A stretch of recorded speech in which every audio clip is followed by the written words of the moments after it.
Hello guys, welcome again to my channel. I'm Ess.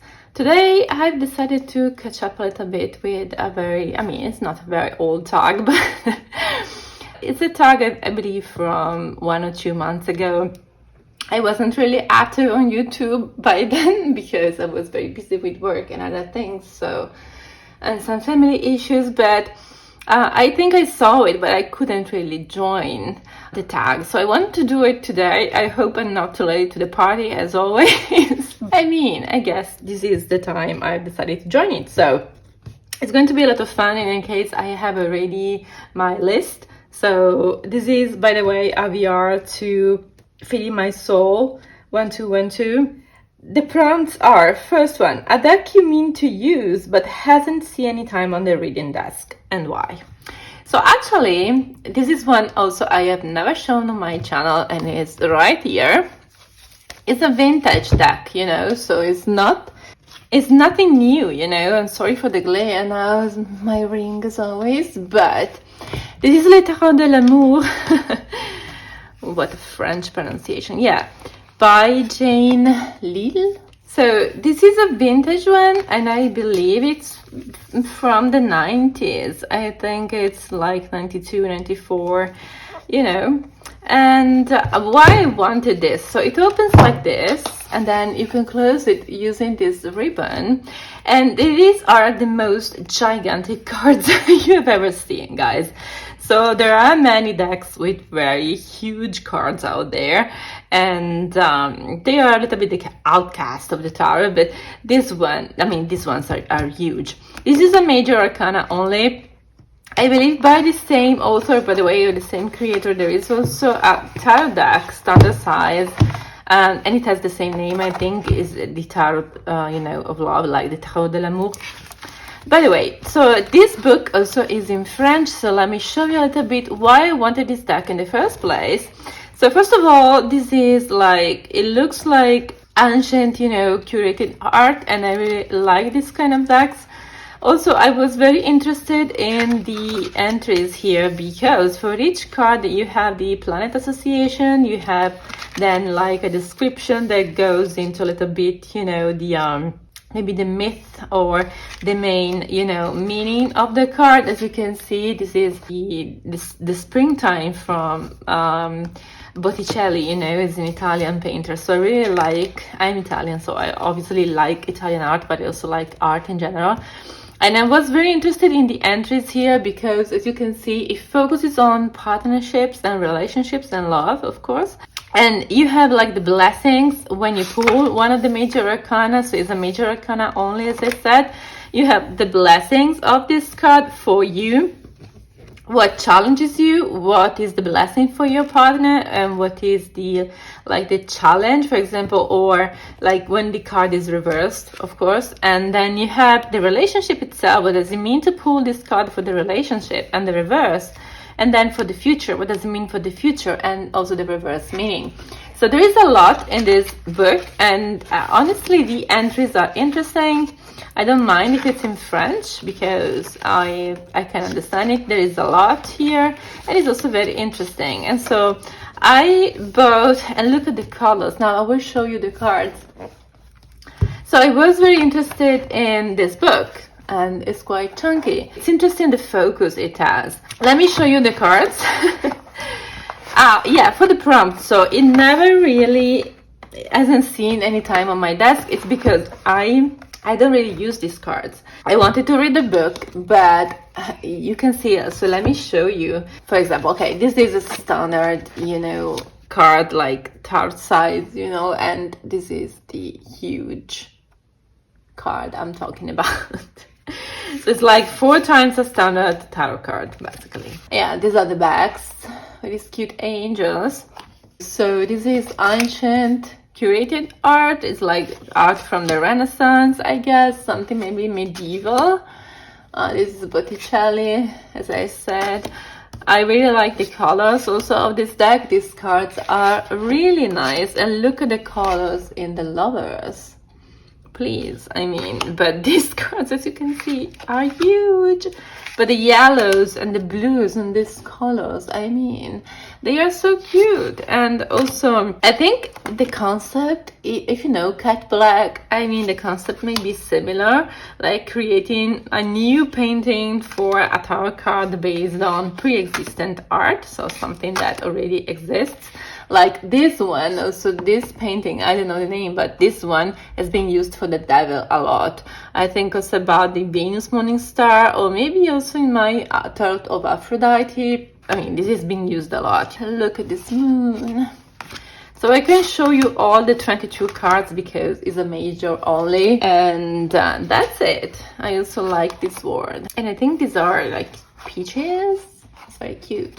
I've never used it, but the book is interesting, and yeah, and it's a deck I've never shown, and I don't see it also being shown, you know, on YouTube.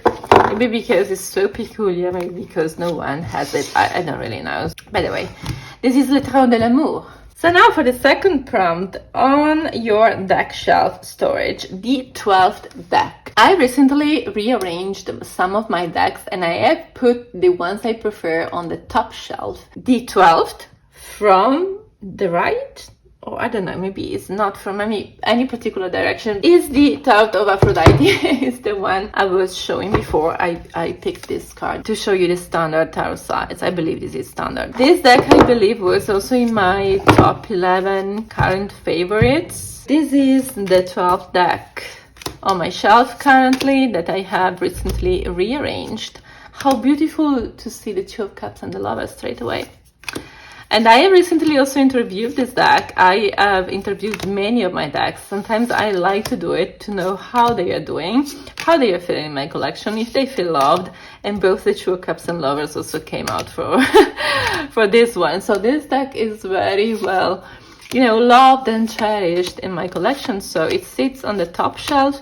It's the deck that I use consistently for client readings, especially readings about love, of course. As you can see, again, another like curated art deck because that's the style I prefer. These are the bags. Again, Botticelli.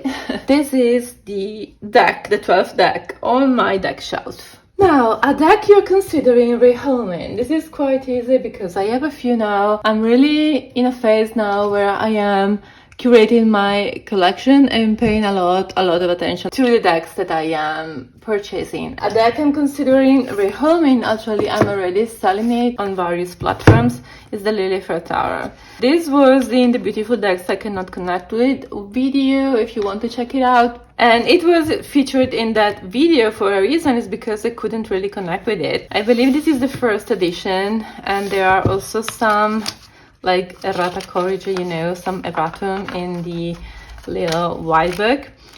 This is very interesting as a little white book because it gives you also some correspondences, like not only the planet but also herbs and stones, and there is an affirmation for each card. So it's nice, you know. I have to say the truth, me and this one, we were starting, you know, to get along. I believe we were starting to understand each other, and we are maybe starting to, sometimes I pull it out and maybe shuffle it for a question or something. I always feel, by the way, that I need to validate the reading I get with this one by using another deck, also a very trusted deck. Besides this one, I also interviewed this one to know, what do you think about being rehomed? Are you ready to leave, you know, and things like that. And I got, I was starting, you know, actually to not to feel a connection, but there was a sympathy, you know, so blooming here. But, you know, the cards stick together is something that I really, I cannot stand, because it makes me feel like maybe the cards that I pull out, you know, and when I shuffle, they are not the cards that are meant to come out, you know. It's because they stick together, and so I don't know what card was meant really to come out. And so when I asked this deck, are you ready to be rehomed, I got this 5 of Cups with this cute little blue face, you know, crying, so cute. And so, no, please don't cry, I mean. And then we had a little bit of a chat, you know, I just shuffled some cards, and then finally I got the Chariot and the 6 of Wands, meaning This little one, by the way, is proud of who he is, and yeah, and maybe he's ready to let go. So it's, you know, accepting that maybe and not maybe, but I prefer other decks at the moment. There are other decks also that I want to really purchase. I'm really selecting a lot. I'm selling a lot of old decks. I have not a huge collection, like I don't have 500 or 800, you know, decks. It's a lot for me. I would be overwhelmed. I know that I'm actually using almost just 1/3 of my collection. So the question is what I'm going to do with the rest, you know. And so not a bad deck, and I believe we may have our moments, me and this deck, you know. I don't know, I believe it's time, so I'm considering rehoming it. Actually, it's already available where I'm selling it, so I'm already selling it, you know, so I'm just waiting for someone to come forth. A deck you don't store in its original box, and why? And this is my beloved, the Tarot of the Golden Kernel. This is a very peculiar deck. I don't see anyone showing it, but it's very important for me because it's also, these are the colors also of my website, and these are like the colors that represent me, white and gold. This is like the deck I've chosen to represent me in a certain sense. It's very minimal. As you can see, I don't store it in its original box because when I moved, the box got damaged, and it was bothering me to keep a damaged box, you know, on my shelf. And so I decided just to, yeah, unfortunately I had to throw away, you know, its original box, and now it just has no box. I would like maybe to repurchase this one. It's not very expensive, by the way, or just find an alternative way to store it. It sits in a box, by the way, so where other decks are. This is also in my, usually it's in my autumn basket, so it just sits in that box and it's very well, you know, protected, no problem whatsoever. But and this is one of my favorite cards. I like the Ace of Cups. One of my favorites, I believe, was in my autumn favorites of last year. I haven't used it yet this year, I have to say. So, and I would like to find a box for it, or maybe repurchase it and just have one deck in its original box already, and this one maybe I may use just for daily use, you know, or just for readings. This is the Tarot of the Golden Kernel. It comes from a Russian website. I believe it's modernrule.com or something like that. So check it out. They have many beautiful, wonderful, unique decks. The next one is a deck with more than 78 cards, or if you don't have one, less than 78. Definitely, I have a deck with more than 78 cards, and this is the Tarot Volatile. This is a recent acquisition for me. The deck is new and is still in order. It's very well known, so it doesn't need much explanation.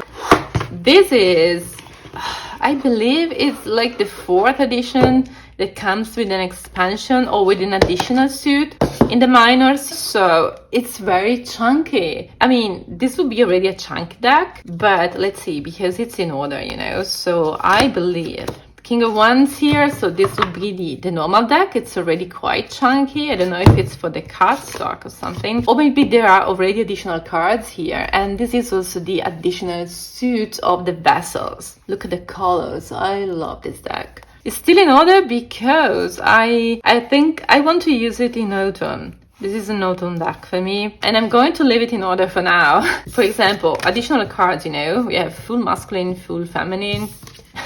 And there are many additional cards, I believe, in the majors too. We have the Empress, we have Fertility. Look at the beautiful colors of this Emperor. And then we have the Lovers. Just one card for the Lovers. So let me see. We have Fortitude and Strength. So again, additional cards. And then we have Prudence is an additional card too. We have Death and Rebirth. This one is a little bit creepy. And then we have Temperance, the Devil, and Temptation. This one, another additional card. We have the Tower and Hubris, which is like a kind of like arrogance when you defy God, you know, hubris. We have the Labyrinth, so another additional one. The Sun. Yeah, many of you probably know this deck, but I'm just showing it. We have the World and the Universe, and I love the colors in this card. I think it's one of the cards that really sold the deck for me. And then we have the minors. I believe we have multiple Two of Cups though, as you can see. And then we have 3, 4, 5, 6, 7, and I believe from here it's almost regular. Look at this beauty. Many additional cards, and all these cards clearly make the deck chunkier. I haven't removed any card because, as I said, I haven't worked with it, so maybe I will select some cards in the moment, you know, I decide to work with this deck and really dive into and explore, you know, and learn more. Also, I want to buy the book because I don't have the big guidebook for this one. And this is the additional suit. Look at the colors again. So these are the vessels. So definitely need the guidebook. Yes, such a chunky deck. Definitely more than 78. I love my Terra Volatile, and I waited a long time before purchasing it and really taking the leap. I'm so happy now. For the next prompt, a deck with a cloud on the box, and I spotted the clouds on the Ess Sea Tarot. This is, and also, well, this is actually the atomic bomb.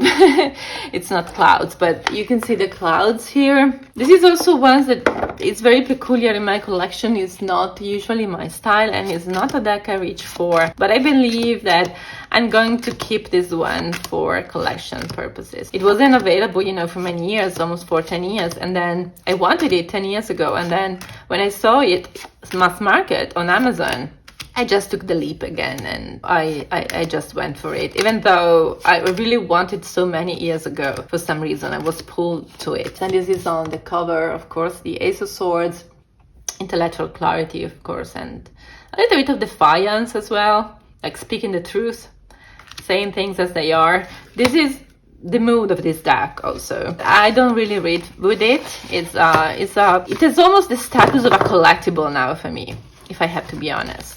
So just because it's a style I don't reach for. This is the Ess Sea Tarot. Next prompt, 7th prompt, a deck you have never shown on your channel, is the Mary Magdalene Oracle. Now I don't remember if this is it's the 2nd edition. It's Mary Magdalene Oracle 2. It has a linen cardstock. What I did, actually, you can see, so there are some tags on the cards. I really love these cards. I don't know if I said it. It's by Maria Luisa Vessels. I hope I pronounced it correctly. You can find her on Instagram too. I don't have any, you know, Mary Magdalene decks. I was drawn to this one for the colors, the choices, you know, also of like the photographs, you know, and the artwork. I was okay with some of the keywords. The point is that some of the keywords were a little bit confronting. I wanted this deck, you know, to feel, I don't want to say uplifting, but encouraging. So I wanted to leave, you know, a space for me to feel how I feel. So in some cards there were like feelings, very specific feelings maybe, and I didn't want to have a deck, you know, to tell me my feelings, what my feelings were, but maybe to show me the way to untangle myself from certain feelings. I don't know if I am clear in what I say. Basically what I did, and now I will show you how. So you can see some of the cards, I renamed them, and it was a very careful and thoughtful process for me. So basically what I did, I just took, you know, the original keywords, and then I chose based on the images. I really sat with the images, you know, and chose another keyword. For the cards that really, they had a word maybe I didn't resonate with, for example, I don't know which card was, you know, the keyword, the original one was scattered, and I'm perfectly fine, you know. So the creator, of course, has chosen its own keywords, but I didn't want a card to tell me that I'm scattered. So what I have to pay attention to is actually to be, you know, more firm and grounded. So I replaced scattered with firm and grounded. The same I did with the card, for example, hoarding. Yes, maybe I'm hoarding things. Maybe I'm hoarding tarot cards, you know, tarot decks. Now I'm actually in a release mode, you know. But so the keyword for me there would be simplify. So I don't want the card to point to a flow or something, but I want the card to show me the way. I don't know if it's clear what I'm saying, if it makes sense to you, because these cards are beautiful. Look at this. And for example, nourishment, the original keyword was craving. Yeah, maybe I don't want a card to point to the fact that I'm craving something. Maybe what I'm craving is nourishment. So I want to be nourished. And so the card can gently point to that need without, you know, saying that I'm craving something which is too strong. I don't know. I just needed to like tone down, or maybe just make the cards more on the encouraging side rather than being something, a card, you know, an oracle that highlights maybe some of my flows, like excess. I chose manifold, like turmoil, for example. I don't want a card to tell me maybe if I am in turmoil, but maybe I want to be encouraged to find the light in the shadows. And so I replaced the keyword with light in the shadows, you know, things like that. So yeah, and that's the work I have done. And these cards actually, now it's a mess here on my desk, but these cards are so pretty. And now that I look again at them, you know, as you can see, the colors are so vivid. I really like the photographs, the representations of Mary Magdalene that have been chosen for this one. And so I just wanted it to be more, to resonate more with the place within myself and what I really want to adapt to show me. Here it is, the light and the shadow. So I replaced the turmoil with, you know, with something more encouraging, like with a prompt or something. So you can still find light in the state you are in, even though everything around seems dark, you know. So this is the Mary Magdalene Oracle 2. It's available on Make Playing Cards by Maria Luisa Basas. You can find the shop. You can also, if you Google Maria Luisa Basas decks, you know, you can find her. The shop, by the way, is the Maria Luisa Tarot Oracle shop. So next one, a deck with an animal other than a lion in the Strength card. And this one is easy because right now, as we are transitioning, you know, into autumn, I've started to use more consistently my Tarot of the Huntress. And here, there are many animals. And on the Strength card, you don't see a lion. And that's what I like about this deck, is that, especially in the aces, you can see many animals. And I will show you. This is one of my favorite decks, by the way. I will talk again about this one in autumn. Probably I use it every year, so it's not a surprise if you have already seen my decks, and I have featured this one already a lot.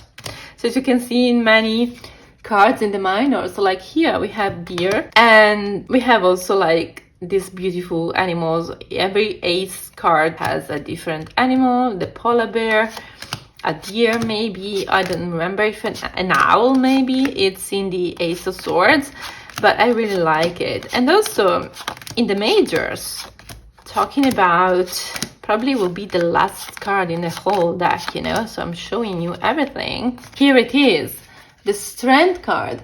It's a deer, and I really love this card. I really love the mood of this deck. Reminds me a little bit of the Folkloric Forest. It's another deck. I can't wait for it to arrive.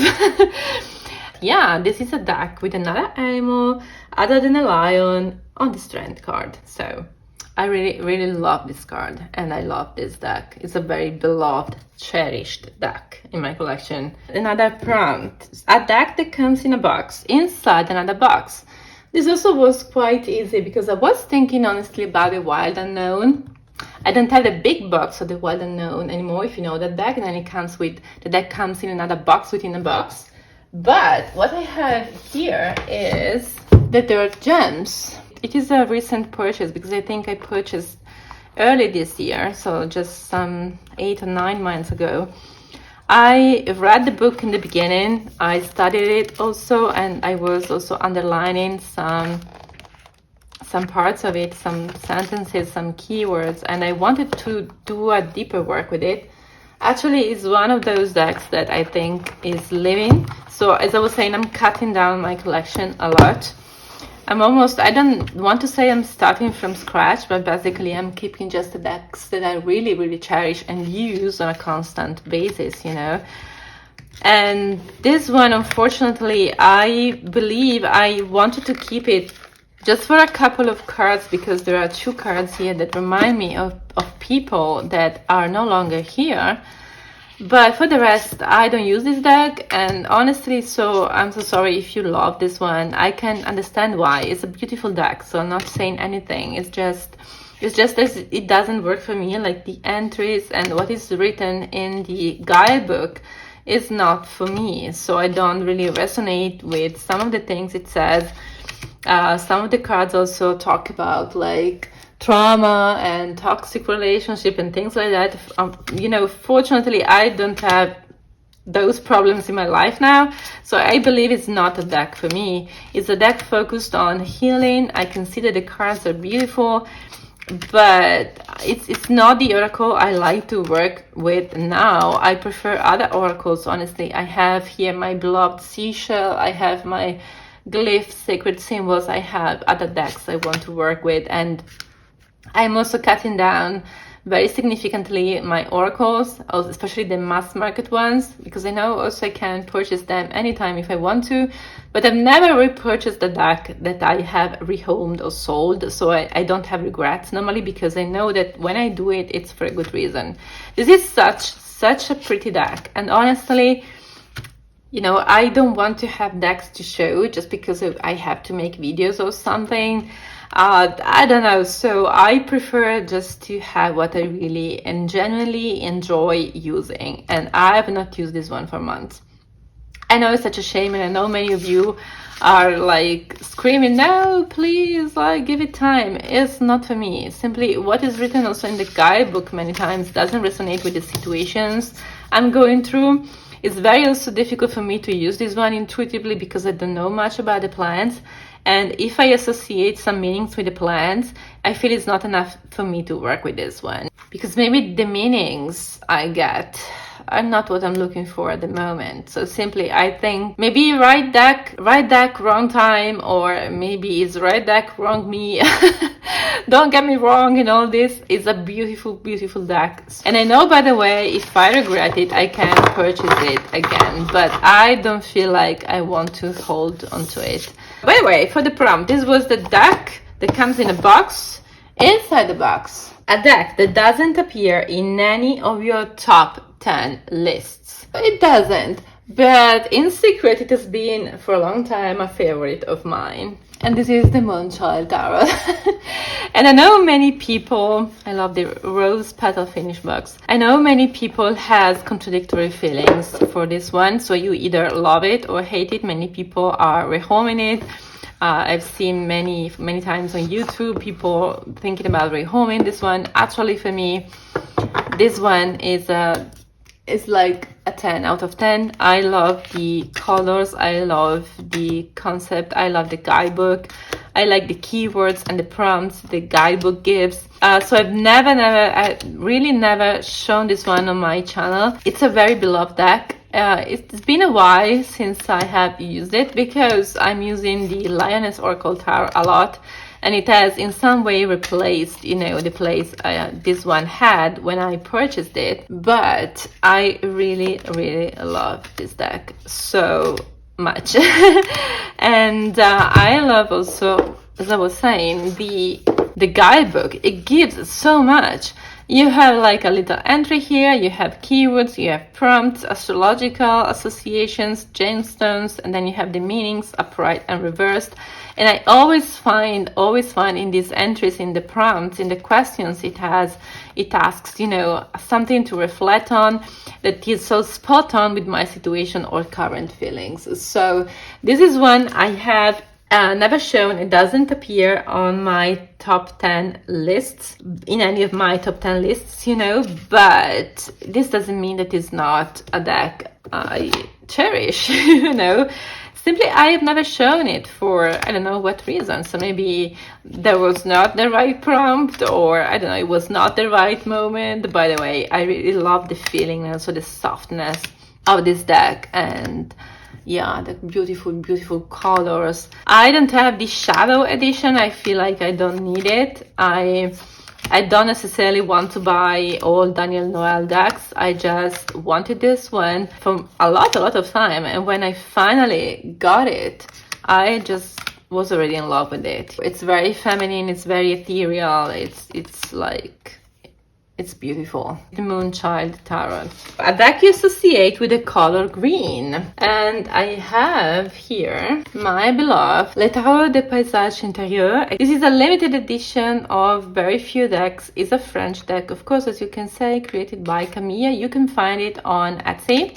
I associate it with color green because the backs are green, very beautiful backs, such a unique deck. The purpose of this creator when creating this deck, you will see also there is a lot of green in these cards, was to, she painted herself, you know, all these cards. This is also, I believe, in my 5 crush readings, 5 crush video, you know, if you want to check it out. So the purpose of the creator was to represent the darker side or the negative side of each card. And she has done such a great job at representing like the negative. At first glance, I always say these cards may appear to be very similar, but actually they are so different, and there are nuances, there are lines, there are accents, and there are colors and also figures, you know, that make each card so unique. There is also a bit of a hint of red and yellow, a lot of grayish tones, you know, and of course a lot of green. That's why I associate it with color green. This is a collectible for sure.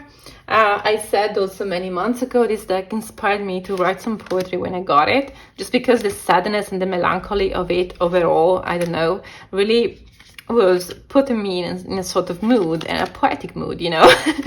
And but this for me is a collectible, not only because it's a limited edition, also for the beauty of it, also for the production, you know. It is like a very soft matte, almost rose petal finish. The cards are beautiful, square but not a perfect square, so the size, everything about this deck is so unique, the concept, the creation, and for me it is a deck that I want to cherish in my collection, so I don't want to shuffle the cards and ruin them. I'm very careful with this one, and I want just to keep in my collection because it's beautiful and it's a unique deck that I'm really happy to have, and I'm really happy to show as well. So this is Le Tarot des Paysages Intérieurs. You can find it on Etsy. I believe it's still available. Limited edition, by the way. Check it out. So a deck you got secondhand, a Bay Thrift, a used bookstore, etc. So I got many of my decks secondhand, but one that I got secondhand recently, so this year actually, early summer, is my Sirena Tarot by Mr. Freeburg. I don't have any other deck by Mr. Freeburg, but I have this one. I wanted a deck for the summer, and of course here the theme is mermaids, and so this deck was perfect. I used it a lot in early summer. If you watched my summer decks who made the cut video, I intended to use this one more during the summer, but actually, you know, it didn't go quite like that, because I then used other decks, and I used this one for readings a lot, for client readings a lot, you know. So it is a deck that is well used and well loved in my collection. So I'm not like precious with it, not because it's not beautiful, so I don't want to, again, you know, I'm very careful with how and how much I use my decks, because I want to keep them in good conditions, you know. But I'm pretty confident with this one because it holds very well, and it's great for client readings. So it has been a good companion, a very good ally also for, you know, when reading for other people, and also for myself. So if I have a quick question or something, I can turn to this deck. It has been wonderful. Very good guidance, very clear.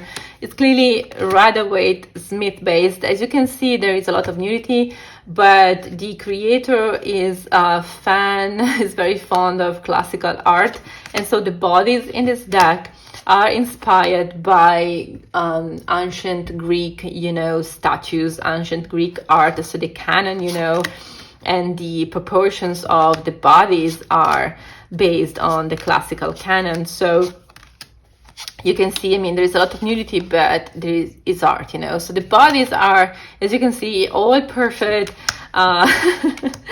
And these people are very fit. But there is a reason behind it, is because actually they are, inspired by that kind of proportions. So, and that kind of classical, ideal of beauty. So, of course, we know today there are many kinds of beauty, so we don't need to say it, again. But yeah, I love everything about this deck, the palette. There's a softness to it. There is also a vibrancy. I really, really enjoy this one. So this is the Sirena Tarot by Mr. Freeburg. I forgot to say also, this one, if you buy it new, it comes with a series of things, So there is this pouch, and also the person who sold the deck secondhand, the person gave me this pouch, as you can see.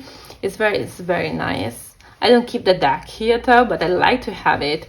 It also comes with a cloth that I don't have, a tablecloth, which is similar, I guess, to this pouch. But the person who sold the deck to me, of course, wanted to keep the tablecloth. So it was not a problem for me. And I really don't use tablecloths personally when I read tarot. And also it comes originally with a charm. And I got this one. This is a shell. I really love this charm. I don't know if you can see it. Sorry, on camera. Yeah. So second-hand deck, it came with all these things that also were in, if you buy the deck, of course, you can get all this plus the tablecloth that I don't have. So the next prompt is a deck in your collection with the most used guidebook. And I have here my Margareta Peterson Tarot. And, reading the guidebook that comes with this deck, this is mass market, is part of the reading experience with this deck. I don't think you can really dive into this deck and work with it without the guidebook, because this is in German. So if you see a strange language, it's because I have the German edition. It was not available. The English one was not available when I wanted to purchase this one. It's available mass market on Amazon. So I had to go and translate the whole guidebook I used Google Photo actually, and I went through the whole guidebook. This is just one language, so it's just German. So you have all this, which is a lot, for the whole deck. It goes through the majors, the minors. There is also a very interesting introduction. It's part of the experience also to read just the introduction and the process about how this deck was created, the creative process. So I had to translate this guidebook because it's part of the reading experience with this deck. So the Margareta Peterson is an abstract deck. It's a meditative deck. It can be also good to do ancestral work. In the guidebook, there are a lot of references. I said also in one of my previous videos, and I think this is one in my top 11 too, if you want to check it out. I said in one of my previous videos, this one, in some of the entries of the cards, it talks a lot about parents and also familiar relationships and the patterns and dynamics maybe we have inherited it, the patterns in particular, and also it talks about familiar dynamics, a little bit, because the deck actually, the guidebook is not a normal guidebook. It has poetry, so the entries are actually poetic, and it is what adds to the experience with this deck. So you cannot really, of course you can read it intuitively, but I think reading the guidebook is part of the experience when you pull the cards. And for a period I just pulled one card a day to study the deck and to read the poetry that came with it.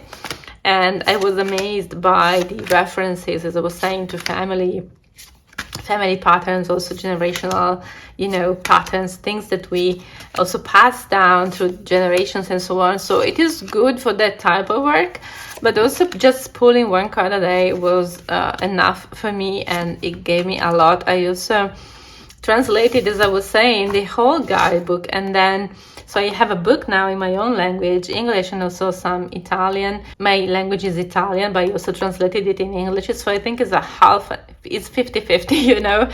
But I translated it from German. It may not be perfect, but it was clear, you know, what it was about. I also, you know, then in this book I have in English, I also underlined the verses that resonated with me. And then I have also a journal where I wrote, you know, by hand all the parts that resonated with me more.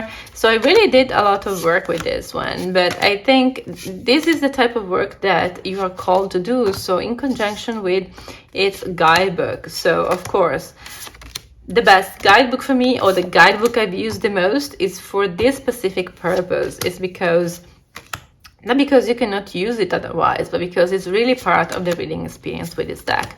It can be true for all decks, you know, but some decks have guidebooks maybe that are very basic, and some have guidebooks like this one where it's so unique, and it makes unique also, it makes also the reading experience unique, you know, for you. So this is the Margarete Peterson Tarot for this prompt. Now, a deck that has water on the box. This one is so easy because it's my seashell oracle. This one, as you probably know if you've seen my videos, is probably my favorite oracle. I have to say also her brother, for me it's feminine. The Celestial Oracle, and this one is masculine for me, I don't know, for some reason, is also reaching the top 10 very quickly in my oracle decks of all time. But the seashell is still, you know, a huge favorite. I was a little bit, you know, many oracles were falling flat for me a little bit for some time, and this one, the beauty also of this one, really reignited something, and reignited also my love for oracle cards. And yeah, so water on the box. This is the image in the cover of the box. And this pairs so well, of course, with the Sirena Tarot, but also with many other decks. It's so versatile. And I intend to do a video about the Celestial Oracle, actually, to show you with how many decks and how it pairs with my decks, you know, and with how many decks it can be paired.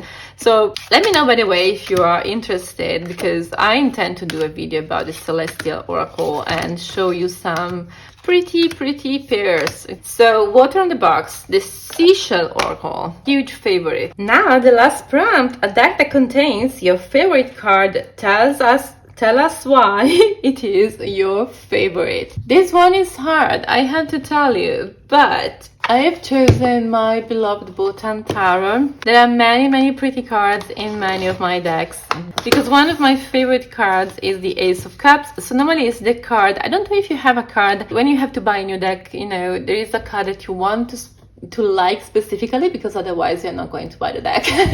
My card is the Ace of Cups, also the star, actually. I really love this Japanese style Ace of Cups, so I really love also the contrast between the blue and the red, and it's the simplicity, because it is simple, but I really love this Ace of Cups.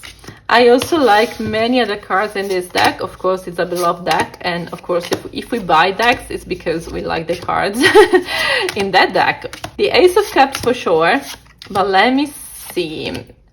I mean, the colors in this card. So the Bottom Tarot is a not so recent acquisition, but it's from this year, you know. So, and this is the second edition. The colors actually have been a little bit heightened compared to the first. I really like this. This deck sparks a sense of intimacy. The creator painted all these cards in the kitchen of her grandmother, and the feel of it, you know, it's something that I can almost, I feel it. I feel the feel. Yeah, I'm great today. So yeah, I also love this Ace of Pentacles. I believe the aces in this deck also is what I love. But all of them, there are a lot of cute bunnies.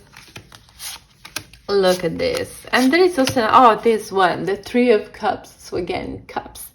I really love this card. The color, and this is also, I think, the only watercolor deck I really cherish and appreciate. I have tried many, but I don't think watercolor is really for me. And I love being here now, surrounded by all these beautiful cards and all the decks I love. So thank you so much for this tag. And I believe it's also something that is really lifting me up, because at the moment, I don't know, you don't see my desk, but I'm literally surrounded by all the decks I love, and I'm so grateful to, you know, to be here surrounded by them and being here, you know, showing all the decks and the cards that I love. So guys, thank you so much for watching this. I was a little bit late to the party maybe, but I wanted to do this so much. So thank you so much for watching. I know there is also another part of this, like the tag show me your decks again. So maybe we will see each other in another video very soon. And don't forget to subscribe to my channel too and to comment here. I really hope to see you soon in another video. Whether you subscribe or not, I really hope to see you again, by the way.